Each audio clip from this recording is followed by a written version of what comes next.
Welcome to the Stronger After Stroke podcast. I'm your host, Rosa Hart, and today we're going to be hearing from an audiologist. And you may be thinking, what does hearing have to do with stroke? It's not part of Be Fast. Well, we're going to learn. And this is Dr. Virginia Dekanski. She is a local audiologist here in Louisville, Kentucky, and she likes to educate our community on the importance of hearing and what can be done to protect our brain that's related to hearing. So thank you so much for being with us today. Thank you for having me. Yeah. I'm really excited. I'm really excited too. I talk to a lot of smart people, and I'm really excited to share that with the world, essentially, without them having to make an appointment. Exactly. All over the world. I love that. Yeah. So the first question is, can stroke cause hearing loss? That's a great question. And I've heard it before. And as it's not one of the more common symptoms that's reported, such as vision loss or, say, speech changes, hearing loss can occur. It really depends on where the hearing loss occurs within the body or the brain. So if there's a brainstem lesion, the auditory nerve connects the ear all the way up to the brain. And if there's a lesion in that area, that can cause hearing loss as a result of the stroke. Also, if there's a stroke near the cochlear nerve, maybe restricting blood supply to the CN or the cochlea itself, that can cause what we consider sensory neural hearing loss. And there's 3 different types of hearing loss. There's sensory neural, which occurs inside of the hearing organ itself, the cochlea, or along the auditory nerve.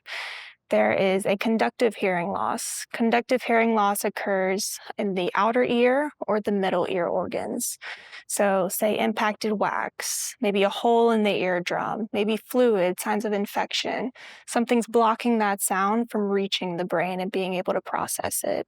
That's a conductive hearing loss. And then we have mixed hearing loss. Maybe you have a patient who's older, has some age-related hearing loss, some presbycusis is what we call it. What did you say, presbycusis? Presbycusis, yes, it's a weird word. Mm-hmm. Presbycusis with maybe impacted hearing or earwax or some fluid behind the ear, that would be considered a mixed hearing loss. Conductive hearing losses tend to be able to be fixed by your otolaryngologist, your ENTs. If there's anything going on with those middle ear bones or that eardrum, sometimes we're able to fix that. Sensory neural hearing loss, however, tends to be more of a permanent problem, and the treatment for that would be hearing aids. But going back to the stroke-related hearing loss, another way that people can have hearing loss as a result of a stroke is a lesion inside of the temporal lobe within the brain. So inside of the brain is the temporal lobe, and inside of there is the auditory cortex. The auditory cortex processes all of those sounds that we're hearing, all of that speech, all that communication. If there's a lesion within the auditory cortex, these patients tend to have what we consider normal hearing on the audiogram in the booth at each frequency across the board, but they have a lot of trouble processing what they're hearing, especially in background noise. So those are our different cases. You can have bilateral hearing loss in both ears, or it can present unilaterally in just one ear. Those with a processing disorder can go through a series of tests, a test battery that audiologists perform. And if diagnosed, we consider it Central Auditory Processing Disorder, CAPD for short.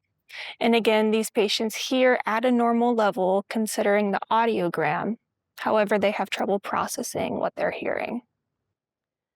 That sounds like it would be really frustrating if I could hear volume all around me and not understand what is essentially being said, and I'm used to thinking of that as a stroke nurse in terms of aphasia, where we have expressive aphasia, where you can't say the words you're intending to say, or receptive aphasia, where you don't understand the words being said to you. Is that what you're describing as far as receptive aphasia? In a way, it's a different type of, we consider it hearing loss. And like I mentioned earlier, it's more of the processing of what you're hearing. We see it in TBI patients, traumatic brain injury, any head injury, concussion, stroke. anything brain related where the auditory cortex might be impaired, that's where you can have those processing disorders. And as I mentioned before, it typically presents itself more in background noise rather than really quiet situations. So they really struggle to understand what people are saying, putting the sentences together. It can be hard because you see some doctors and they say you have normal hearing. However, there is some processing difficulties going on there. Yeah. And I've heard a lot of people say if they're told they have a diagnosis, but it doesn't help them, then it makes them feel like they're being told they're crazy, like there's something not really wrong with them. And just knowing, like putting a name to what is being experienced can give people a lot of relief in knowing what they're dealing with. Absolutely. So thank you for clarifying that. Absolutely. So when someone has a stroke in the hospital, a lot of the times the neurologist, as part of like an initial kind of assessment, will do a finger rub test. So if you've had a stroke, you may remember someone putting their fingers up to your ear, rubbing their fingers to see if you could hear the skin rubbing against each other, and kind of a yes-no question of, can you hear that? And how is your assessment of someone's hearing different from that process? Yeah, so if we have a new patient come into the clinic, first thing we do is a very thorough case history. How long has this been a problem? What exactly are you coming in for? Is it recent? Has it been going on for years now? Have you had a history of ear surgeries, any ear infections? How about as a child? Did you have recurrent ear infections every year? After we get a good case history, we then move on to what we call admittance testing or tympanometry. Tympanometry, you put a tiny probe in the ear. They feel some pressure, no response from the patient themselves. It's an automated test. And what the tympanometry is doing is measuring how the eardrum moves. So if we see a nice peak, that shows that the eardrum is moving well. There's nothing obstructing the movement. But if we see something flat, that's how we know that there might be fluid behind the eardrum, something obstructing that movement, maybe even a hole in the eardrum. So we tend to do admittance measures first to rule out anything that might be eardrum related. We can also move on to what we call OAEs, or otoacoustic emissions. This is another objective test where the patient doesn't actually participate. Again, you put a probe in the ear, and tiny, low humming noises go into the ear, and actually the cochlea responds and gives the response back. Any mild to moderate to severe hearing loss, we don't get many OAEs, any responses. So it's a good objective measure to see from the low to the high frequencies, where do we get a response? And if we get good responses across the board, robust OAEs is what we call it, that's a good indication that the patient has pretty good hearing. So after we do OAEs, we take them into the booth. And before all of this, we obviously do otoscopy. We look in the ears to make sure there's nothing in there. We take them into the booth. We'll put a headset over the ears. We'll give them instructions. We do pure tone air testing. So we present air conduction tests at all of the frequencies, similar to a piano. We start at those bassy tones to those real high pitches. And we find exactly where that threshold of hearing is, where they can hear that signal at the very quietest level. And we do that for the left ear and the right ear. And then we move on to speech testing. So once we find the audiogram and their speech reception threshold, we're able to present speech at a more comfortable level where the patient can repeat these words back to us. At this point, this shows us whether or not the patient can repeat sentences based on their audiogram. After we do the air conduction, we move to bone conduction. So air conduction, it has to go from the outer ear to the middle ear all the way up to the brain. Bone conduction stimulates the cochlea and the auditory nerve directly. So as I mentioned before, if there's a conductive loss going on, something blocking the sound from going into the brain, we would see that through bone conduction. So the bone conduction thresholds will show us the highest level of hearing that the organ can hear in each ear. I've seen those bone conduction earbuds. Well, I guess they're not earbuds because it kind of like wraps all the way around someone's head, and just headphones essentially. So if you're listening to this episode of the Stronger After Stroke podcast on bone conducting headset, please write it in the comments and let me know. I think that would be so interesting now.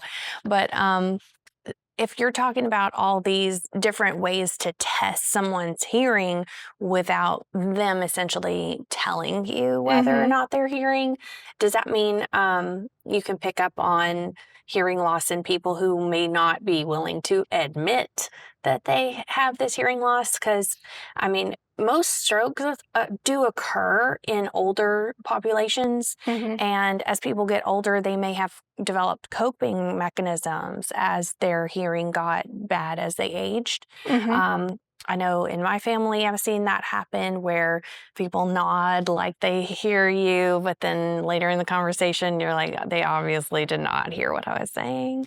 And so does that kind of eliminate you not being able to pick up on hearing loss that they would otherwise tell you about? Yes, absolutely. We definitely have cross-checks in our audiological testing. We cross-check our pure tone thresholds with our speech reception thresholds. We make sure they're within a certain decibel level of each other. And we have those subjective tests where the patient actually responds, but we also administer those objective tests where the patient doesn't respond to give us a better idea of how their hearing looks, even before we put them into the booth. So do you ever have patients who come in like that and they don't want to really admit that they have a hearing problem, or they don't like the hearing aid and so they don't want to use it, so they try to pretend their hearing is better than it is? And if so, like, how would you encourage them, or even a family member who's trying to help them get this to where they can hear better? How would you encourage them to approach it? Yeah, so I think having an advocate is really great. If you notice somebody struggling, maybe they're not as quick or witty as they used to be, get their hearing checked out. I think it's definitely linked to cognitive decline, which we'll dive into later. But if we talk about hearing aids themselves, you hear, my grandpa, he sticks them in the nightstand drawer and he doesn't touch them. They're too loud, is what he says. He comes in, they're too loud. And that's what we hear, quite frequently. But I like to make the analogy comparing hearing aids to glasses. So you go to the eye doctor and you get a prescription, and then they put them in your eyeglasses. It's a similar strategy for audiologists. We have you in the booth, we get your prescription, we test each frequency again from the bassy tones to the higher pitched tones, and we find out exactly where you have that hearing loss. The hearing aid then takes that prescription and we put them on your ears and we fit that for you.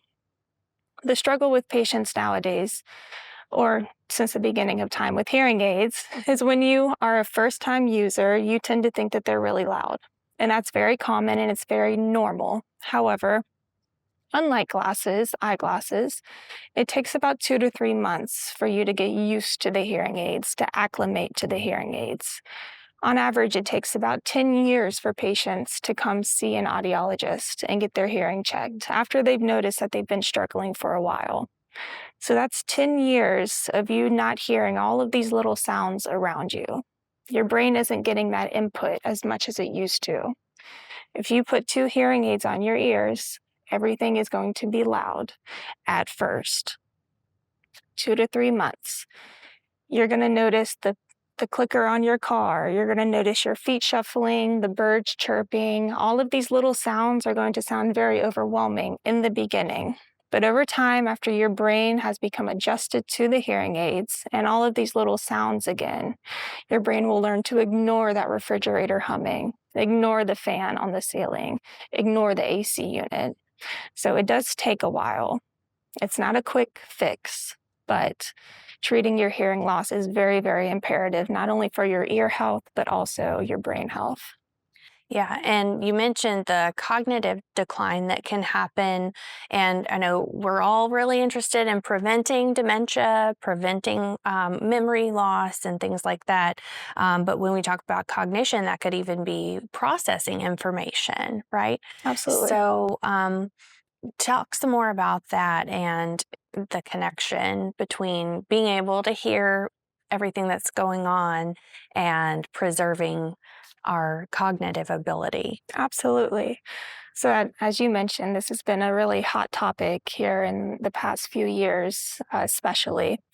A new study actually in 2020 came out saying that hearing loss can actually account for about 8% of dementia cases worldwide. Wow. 8% is a lot, but it's one of the most treatable risk factors that is connected to dementia or cognitive decline. The study also showed that even with a mild hearing loss, patients have up to 2 times the likelihood of developing cognitive decline, and for those with a more moderate to severe hearing loss, 3 to 5% likelihood of developing dementia or cognitive decline. So those are some really scary numbers there. And there's really 3 things that are going on here. Okay. So the first is cognitive load. So when you aren't hearing as well in your everyday life, again, it takes about 10 years for people to come and treat their hearing loss. That's about 10 years of you putting those sentences together, you saying what, having them repeat themselves, blaming the restaurant or blaming your spouse for being in the other room rather than treating the hearing loss itself. This puts a lot of load on the brain. All of those cognitive processes for memory or other higher level of thinking isn't being utilized because your brain is constantly having to put the puzzle pieces together. So you're overworking your brain, you're giving yourself fatigue at the end of the day because you simply can't hear as well. Wow. That's one. The second is going to be what we call brain atrophy.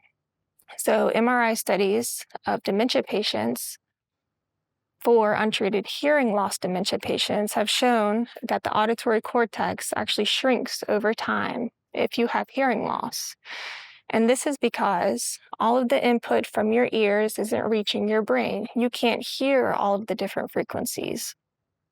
And so over time, the auditory cortex, think of it like a muscle. Yeah. If you don't use it, it's going to get weak. And that's your brain.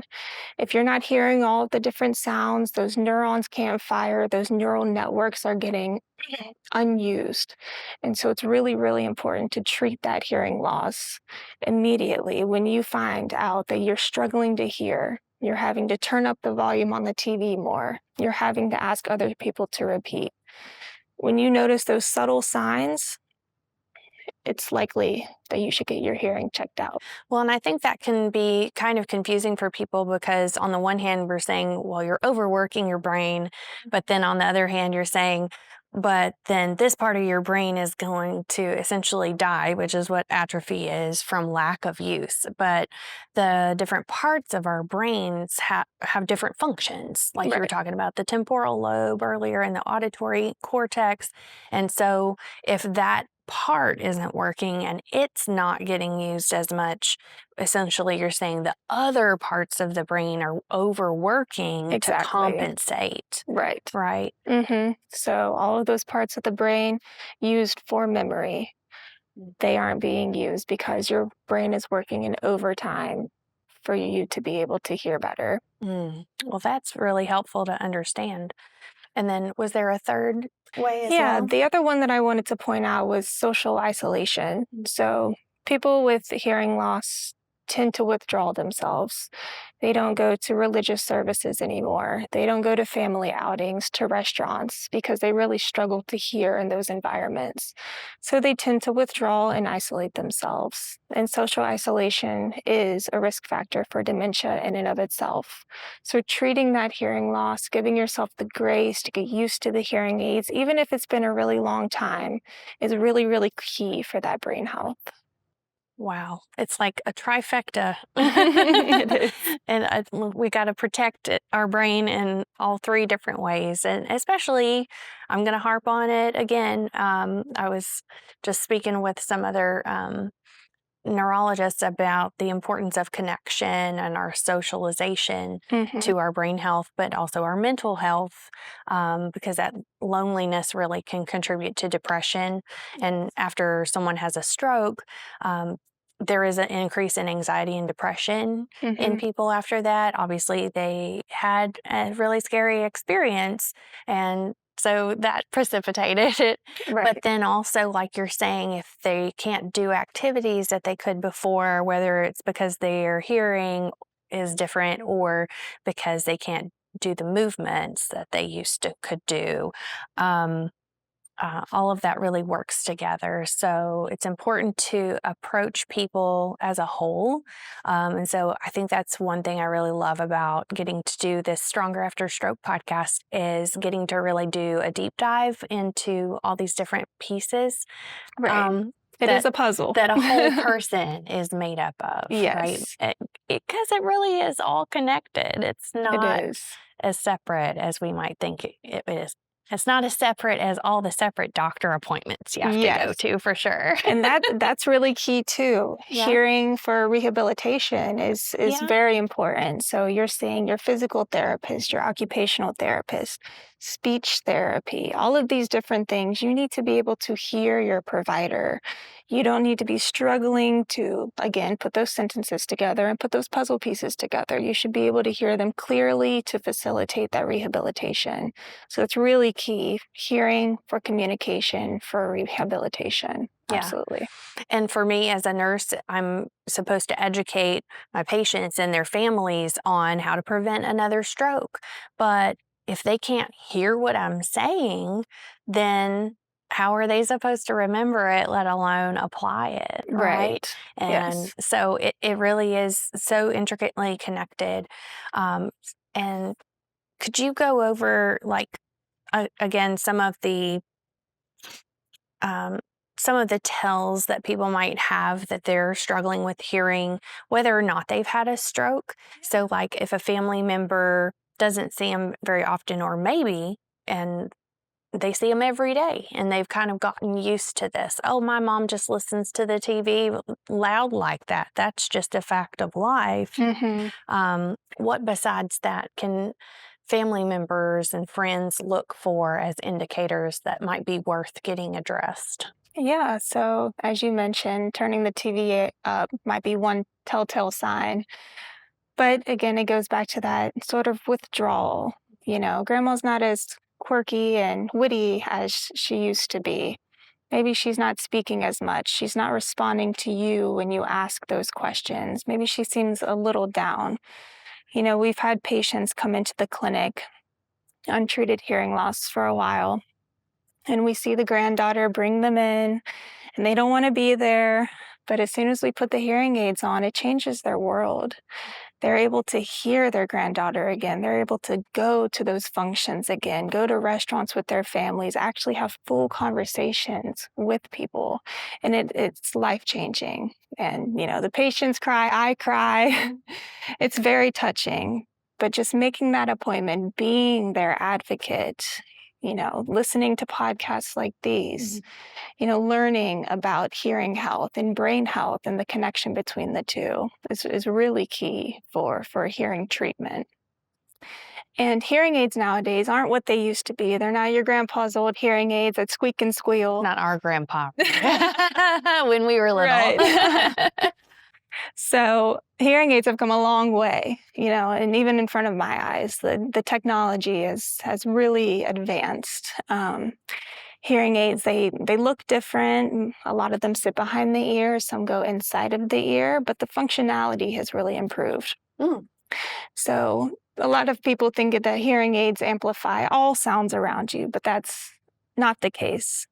So again, we test your hearing and we find, you know, at what frequencies do you have your hearing loss? And what the hearing aid does is takes that prescription. If you have normal hearing in the lower tones, but more hearing loss in those higher pitches, it won't touch the lower tones. It'll just bring up where you have that hearing loss. So it's very specific. And not two people don't have the same hearing loss. Wow. So everybody's prescription looks different. Hearing aids also have directionality nowadays. So there's multiple microphones on the hearing aids themselves, and the main mode is called omnidirectional. We call it all around. You can hear the sounds in front of you, beside you, and behind you. If you're walking down a quiet hallway, you can hear a pin drop behind you. That's omnidirectional. That's if you want to hear everything. Let's say you go to a restaurant. You have your spouse sitting across from you, and there's a loud table behind you, or loud people around you in general. The hearing aids, a lot of them nowadays automatically switch into what's called bidirectional. Or you can do it yourself, let's say on your phone, and it will turn off the noise behind you and beside you and front focus on the speaker in front of you. This is really key in really noisy situations, cocktail parties. Bidirectional technology is really game-changing. I mean, how many people have said, I wish I had a mute button for that table behind me that Yes. just is too loud? Yes. They have a mute button that's selective to Essentially. a direction? That's Mhm. incredible. And they can adjust it from their phone? Yes. So What? That is, I'm jealous now. almost all of the newer market hearing aids nowadays have Bluetooth capability. Okay. So there's specific apps for specific manufacturers, and you can go in, you can customize for, let's say, you go to church every Sunday and you found that when you increase this, decrease this, you can hear a lot better. What you can do is you can go in, name that program church. Every time you go into that environment, you use that program. Oh my gosh. You can turn the volume up, turn it down. You can stream audio. So if you like watching videos on your phone, podcasts, you can stream it directly to your ears. You can also take cell phone calls through the hearing aids. I have a friend that happens to every time I call her. It goes into her hearing aid. Mhm. I'm like, well, at least you're wearing your hearing aid today. That's great. So you have no excuse to miss a call now. Oh. That's another mute button opportunity there. Whoops. Okay. And a lot of people struggle to hear the TV. That's one of the most common complaints. Everybody says the TV is too loud. Yeah, and that's affecting everybody around you because Everybody then you're around. turning the volume up for everybody. Exactly. So there are accessories that you can connect to your TV specifically just for your hearing aids, and they stream the audio directly to your ears. You can still hear people around you, but the other family members in the house can turn the volume down, or they can even mute the TV. And you'll still hear it. Yes. What? This is amazing. Yes. Okay, we did not talk about this beforehand, you guys. My mind is literally blown. So, wow. Yes, technology has come so far. It has. And hearing aids can really pick out noise from speech, and it will decrease that noise and really enhance that speech for you automatically. And there are different technologies of hearing aids. You know, if you're a really active person, you go golfing, you have a lot of meetings, lectures, you might want to go for a more advanced hearing aid. But if you have a more sedentary lifestyle, maybe something a little less technologically advanced might be the better option. So it is really good to talk to your audiologist to get that hearing prescribed, talk about the different styles of hearing aids, the fit of the hearing aids, what you expect from the hearing aid, setting realistic expectations of when you put the hearing aids on. It might be loud, but that is normal. Give yourself some time. It takes the brain a little while to get used to all that amplification. It sounds like it could be really worth it, though. Yes. And very customizable. Absolutely. Oh, man. That is amazing. So, is there anything else that you would want everybody to know about hearing? Yeah, so I think hearing is multifaceted. The ear is connected to the brain, and if you want a healthy brain, a young brain, taking care of your ear health is very, very important and very vital. Treating as early as possible is really key. Studies have shown that people who wait to treat their hearing loss often have poorer outcomes than those who treat sooner. So the sooner that you treat your hearing loss, the better the outcomes in the long run. Yeah.